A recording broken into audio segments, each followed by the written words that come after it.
बड़ी खबर आपको बता रहे हैं छत्तीसगढ़ से। छत्तीसगढ़ में बड़ी प्रशासनिक सर्जरी हुई है। कोरबा कलेक्टर बदल दिए गए हैं। ये बड़ी जानकारी इस वक्त आपको दे रहे हैं। 11 आईएएस अधिकारियों की जिम्मेदारी बदली गई है।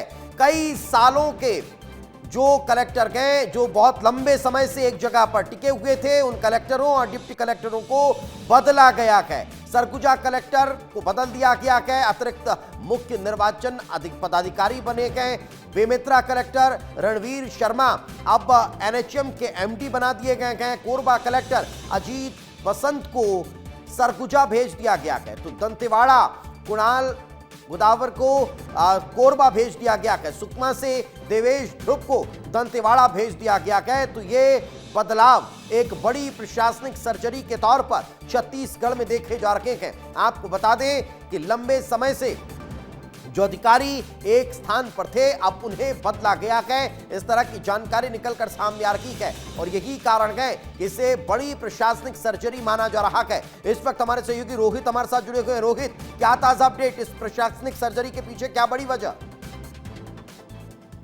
बिल्कुल, देखिए विधानसभा सत्र चल रहा है और इसी बीच में 11 आईएएस अधिकारियों का तबादला किया गया है। कई आईएएस अधिकारियों की जिम्मेदारी बदल दी गई है और जिम्मेदारी लिस्ट में किन किन का नाम है, मृगेन पांडे जी हमसे बातचीत कर लेते हैं। सर, किन किन का नाम है और बहुत चर्चा हो रही है?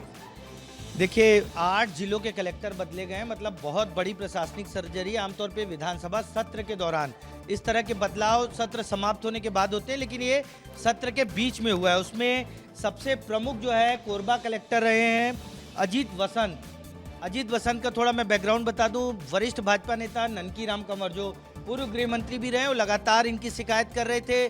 जांच कमेटी बनी, जांच कमेटी में ने हालांकि अजीत वसंत को आरोपी नहीं पाया, दोष मुक्त किया था, लेकिन उसके बाद भी आप देखिए कि 10 दिन पहले ही वो रिपोर्ट आई है और 10 दिन बाद अजीत वसंत का तबादला कर दिया गया। उनको सरगुजा कलेक्टर बनाया गया।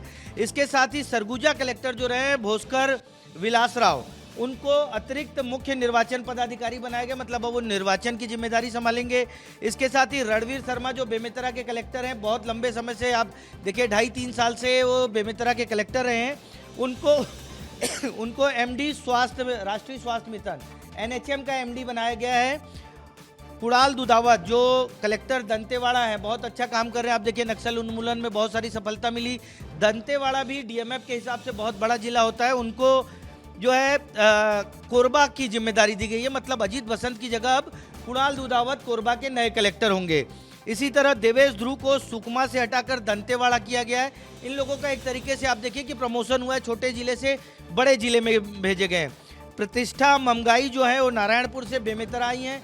बेमेतरा से रणवीर शर्मा को हटाकर एनएचएम में किया गया। इसके साथ ही एक बहुत महत्वपूर्ण नाम है नम्रता जैन, जो अभी अपर कलेक्टर थी, उनको जो है नारायणपुर का कलेक्टर बनाया गया। नारायणपुर क्योंकि नक्सल प्रभावित क्षेत्रों में सबसे प्रमुख जो है नारायणपुर, बीजापुर, सुकमा, ये सबसे प्रमुख है, तो वहां बनाया गया। इसके साथ ही 2019 बैच के अमित कुमार को जो है सुकमा का कलेक्टर बनाया गया। तो ये 8 कलेक्टर हैं जो बदले गए हैं, जिसमें प्रमुख नाम है भोस्कर विलास राव, रणवीर शर्मा, अजीत वसंत, कुणाल दुधावत, देवेश ध्रुव, प्रतिष्ठा ममगाई और नम्रता जैन, अमित कुमार, ये 8 लोग हैं। इसके साथ ही प्रकाश कुमार सर्वे, ये अपर कलेक्टर हैं, इनको नगर निगम बिलासपुर का आयुक्त बनाया गया है।